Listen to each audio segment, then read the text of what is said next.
ओम शांति। आज की तारीख है 14 जनवरी 2022। प्रातः मुरली। आज बाबा ने कहा, मीठे बच्चे, यह तन रावण की प्रॉपर्टी है। इसे रावण को देकर अशरीरी बन घर जाना है, इसीलिए इससे ममत्व निकाल दो। प्रश्न है, सारे सृष्टि को शांति और सुख का दान देने की विधि क्या है? उत्तर है, सवेरे सवेरे उठ अशरीरी होकर बाप की याद में बैठना। यह है विश्व को शांति का दान देने की विधि। और स्वदर्शन चक्र फिराना, यह है सुख का दान देने की विधि। ज्ञान और योग से ही तुम एवर हेल्दी वेल्दी बन जाते हो, सृष्टि नई हो जाती है। गीत बजा है, मुझे अपनी शरण में ले लो राम। ओम शांति। यह भगत भक्ति मार्ग में गीत गाते हैं, हे राम अपनी शरण में ले लो। अंग्रेजी में कहते हैं कि एस्लम में ले लो। हिंदी अक्षर शरणागति है। भगत गाते क्योंकि रावण राज्य है, जलाने को रावण भी है। इससे भी सिद्ध है रावण राज्य है, इसका भी अर्थ कोई समझते नहीं। रावण का विनाश करने लिए दशहरा मनाते हैं, यह भी एक निशानी है। अभी यह संगम है, तो इस समय ही राम की शरण में आए होंगे और रावण का विनाश किया होगा। पास्ट में जो होकर जाते हैं उनका ही नाटक बनाते हैं। तुम बच्चे जानते हो, हम अभी रावण की जेल से निकल राम की एस्लम में आए हैं। राम राज्य में रावण राज्य नहीं हो सकता और रावण राज्य में राम का राज्य नहीं हो सकता। गाया भी जाता है, आधा कल्प राम राज्य, आधा कल्प रावण राज्य। राम राज्य सतयुग और त्रेता को कहेंगे। संगम युग पर जिन्होंने राम की शरण ली है वही राम राज्य में गए होंगे। तुम जानते हो, हम अभी राम की शरण में हैं। यह सारी दुनिया एक टापू है, चारों तरफ पानी है, बीच में है टापू। बड़े बड़े टापू में फिर छोटे छोटे टापू भी हैं। अब तुम बच्चों की बुद्धि में है, तो रावण राज्य सारी दुनिया पर है। कब से शुरू होता है? समझाया जाता है, आधा आधा है। राम राज्य में सुख, ब्रह्मा का दिन, रावण राज्य में दुख अर्थात ब्रह्मा की रात। आधा कल्प सोजरा तो आधा कल्प अंधियारा। सतयुग त्रेता में भक्ति का नाम निशान भी नहीं होगा। फिर आधा कल्प भक्ति मार्ग चलता है। द्वापर और कलयुग में भक्ति दो प्रकार की है। द्वापर में पहले पहले अव्यभिचारी भक्ति होती है, कलयुग में व्यभिचारी भक्ति बन जाती है। अभी तो देखो, कच्छ मच्छ आदि सब की भक्ति करते हैं। मनुष्य की बुद्धि को सतो प्रधान, सतो रजो तमो होना ही है। इन स्टेजेस से पास होना है। बाप समझाते हैं, तुमने अभी राम अथवा शिव बाबा की गोद ली है। इन ईश्वर को बाबा कहा जाता है। जब वह फादर है, फिर फादर को सर्वव्यापी कहना, यह कहाँ सुना? कहेंगे फलाने शास्त्र में व्यास भगवान ने लिखा है। बाप समझाते हैं, सर्वव्यापी के ज्ञान से तुमको कुछ भी फायदा नहीं हुआ। सद्गति देने वाला जरूर कोई चाहिए, वह जरूर दूसरा होगा। सद्गति देते ही हैं गॉड फादर। यह तुम्हारा ईश्वरीय जन्म है। तुम अभी संगम पर हो। यह संगम का टाइम दिन में व रात में नहीं गिना जाता। यह छोटा सा संगम है, जबकि दुनिया बदलनी है। आयरन एज से बदल गोल्डन एज होती है। रावण राज्य से बदल राम राज्य होता है। जिस राम राज्य के लिए तुम पुरुषार्थ कर रहे हो, तो ऐसे ऐसे गीत भी काम आते हैं। यह हुआ जैसे श्लोक, इनका अर्थ किया जाता है, राम की शरण में जाने से फिर तुम सुख अर्थात राम राज्य में आएंगे। एक कहानी भी है, तुम पहले सुख चाहते हो या दुख? बोला सुख, क्योंकि सुख में फिर यमदूत लेने नहीं आएंगे। परंतु अर्थ नहीं समझते। बाप बेट अच्छी रीति समझाते हैं, तुम्हारी बुद्धि में है। हमारा देवी देवता कुल बहुत ऊंचा था। पहले ब्राह्मण कुल होता है, फिर देवता बनते हैं, फिर क्षत्रिय वैश्य शूद्र बनते हैं। तुम जानते हो हमने ही इन वर्णों से पास किया है, अभी आकर ब्राह्मण बने हैं। यह विराट रूप बिल्कुल ही ठीक है। वर्ण सिद्ध हो जाते हैं। 84 जन्म एक ही सतयुग में नहीं लिए जा सकते। यह वर्ण फिरते रहते हैं। ड्रामा का चक्र पूरा हुआ, गोया 84 जन्म पूरे हुए। चक्र तो लगाना ही है, इसीलिए दिखाया जाता है। देवी वर्ण में इतना समय, क्षत्रिय में इतना समय। आगे यह पता थोड़े ही था, कभी शास्त्रों में भी नहीं सुना था कि ऐसे वर्णों में आना है। तुम जानते हो 84 जन्म कौन लेते हैं? आत्मा और परमात्मा अलग रहे बहुकाल। यह बात सिद्ध कर बतानी है। पहले पहले देवी देवता ही भारत में थे। भारत गोल्डन एज था उस समय, और कोई धर्म नहीं था। फिर चक्र को फिरना ही है, मनुष्य को पुनर्जन्म लेना ही है। चक्र पर समझाना बड़ा सहज है। बाबा डायरेक्शन देते हैं प्रदर्शनी में, ऐसे ऐसे समझाना। इस समय जबकि हमको नई दुनिया में जाना है, तो बाप कहते हैं यह पुरानी दुनिया है। इस पुरानी दुनिया, पुराने शरीर के जो भी संबंधी आदि हैं, उनका बुद्धि से त्याग करो। बुद्धि से नए घर का आह्वान किया जाता है। यह है बेहद का संन्यास। देह सहित जो भी पुरानी दुनिया के संबंध आदि है, उन सब को भूलना है। बाप कहते हैं अपने को देही समझो, तुम असल में मुक्ति धाम के रहने वाले हो। सभी धर्म वालों को बाप कहते हैं अब वापस चलना है। मुक्ति को तो सब याद करते हैं ना। अभी चलो अपने घर, जहाँ से तुम नंगे अर्थात अशरीरी आए थे। अब फिर अशरीरी होकर ही जाना है। शरीर को तो ले नहीं जा सकते। आए अशरीरी हो तो जाना भी अशरीरी है। सिर्फ कब आना कब जाना यह चक्र समझना है। बरोबर सतयुग में पहले पहले देवी देवता धर्म के ही आते हैं, फिर नंबरवार आते जाते हैं। जब मूल वतन से सब आ जाते हैं तो फिर वापस जाना शुरू होता है। वहाँ तो आत्मा ही जाएंगी। यह तन तो रावण की प्रॉपर्टी है, तो यह रावण को ही देकर जाना है। यह सब कुछ यहाँ ही विनाश होता है। तुम अशरीरी होकर चलो। बाप कहते हैं मैं लेने आया हूँ। बाबा कितना सहज कर समझाते हैं। फिर धारणा भी होनी चाहिए, फिर जाकर औरों को समझाना चाहिए। तुम गारंटी करते हो बाबा हम सुनकर फिर सुनाएंगे। जिनको यह प्रैक्टिस होगी वह सुना सकेंगे। तुम जानते हो हमको इस दुनिया को पवित्र बनाना है। योग में रहकर शांति और सुख का दान देना है। इसीलिए बाबा कहते हैं रात्रि को उठकर योग में बैठो तो सृष्टि को दान दो। सवेरे सवेरे अशरीरी होकर बैठते हो तो तुम भारत को, बल्कि सारी सृष्टि को योग से शांति का दान देते हो। और फिर चक्र का ज्ञान सिमरण करने से तुम सुख का दान देते हो।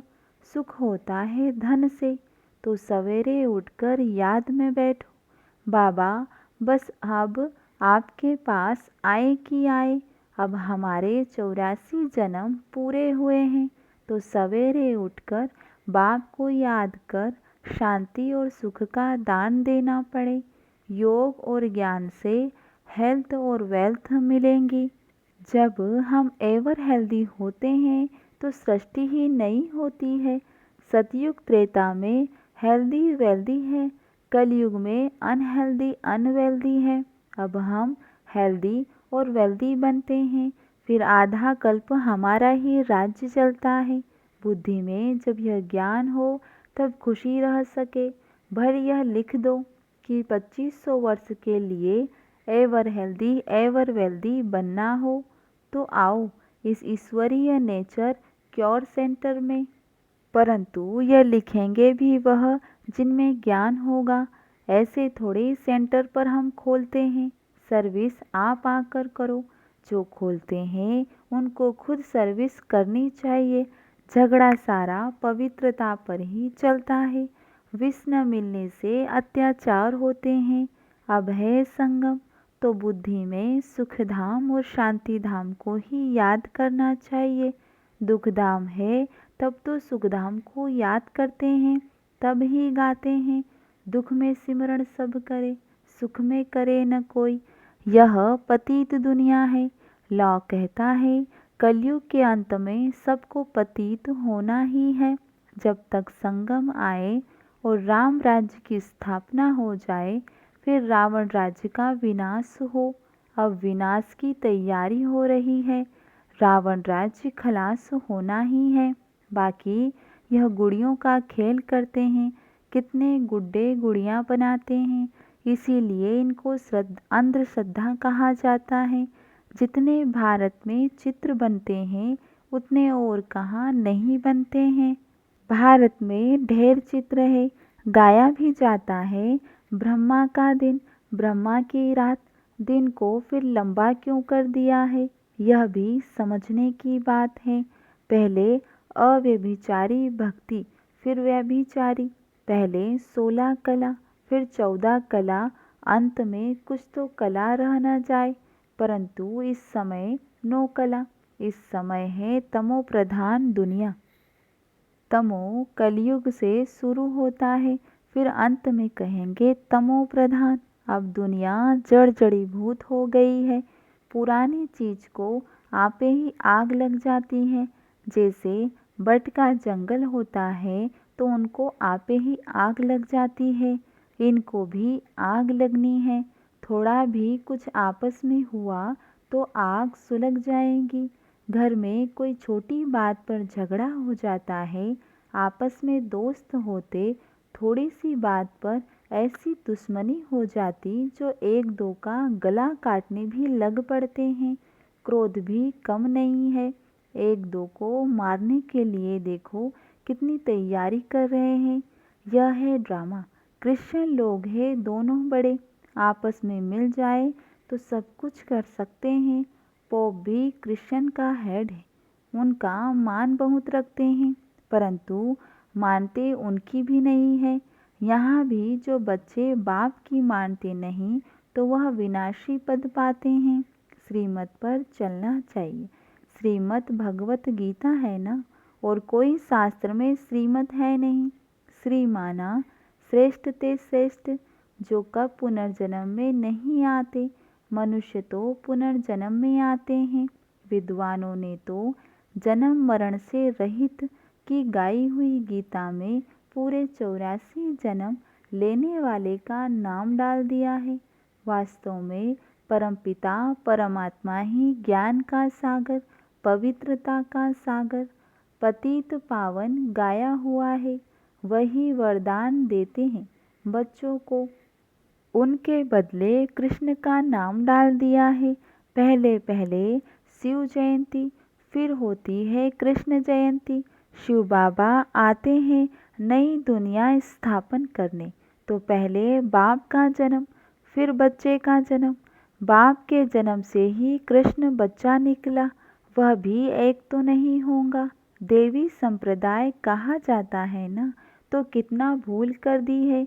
कोई एक भी इस बात को समझ जाए तो उनके सब जिज्ञासु टूट पड़े, सबका मुंह पीला हो जाए। कितनी बड़ी भूल है। तभी बाप को आना पड़ता है। किसको समझाने देने में भी टाइम चाहिए। पहले तो यह निश्चय कराओ कि परमपिता परमात्मा से आपका क्या संबंध है, तब समझे भगवान बाप है। भगवान को भगवान के पद पर तो रखो। सब एक जैसे कैसे होंगे? कहते हैं सब भगवान की लीला है, एक रूप छोड़ दूसरा लेते हैं। लेकिन परमात्मा कोई पुनर्जन्म थोड़े लेते हैं। यह बाप दादा दोनों ही कंबाइंड है और बच्चों को समझा रहे हैं। बाप दादा का भी अर्थ किसकी बुद्धि में नहीं है। त्वमेव माताश पिता त्वमेव कहते हैं और गॉडफादर भी कहते हैं, तो ज़रूर मदर चाहिए, परंतु किसकी बुद्धि में नहीं आता है। बच्चों को समझाया तो शरण कब ली जाती है? जब रावण राज्य खत्म होता है तब राम आते हैं। राम की शरण लेने से ही सद्गति मिलती है।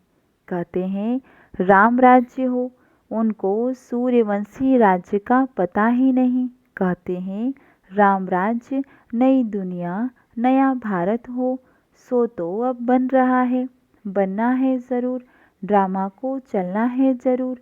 यह पढ़ाई है मनुष्य से देवता बनने की। मनुष्य किसको देवता बना न सके।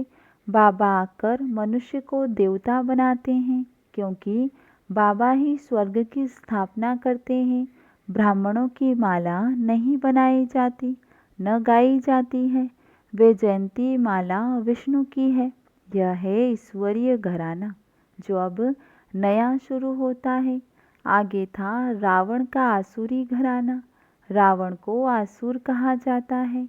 यह कंस जरासिंध नाम अभिसिद्ध होते हैं। जन्म जन्मांतर तुमको साकार से वर्षा मिलता है, सतयुग में भी साकार से मिलता है।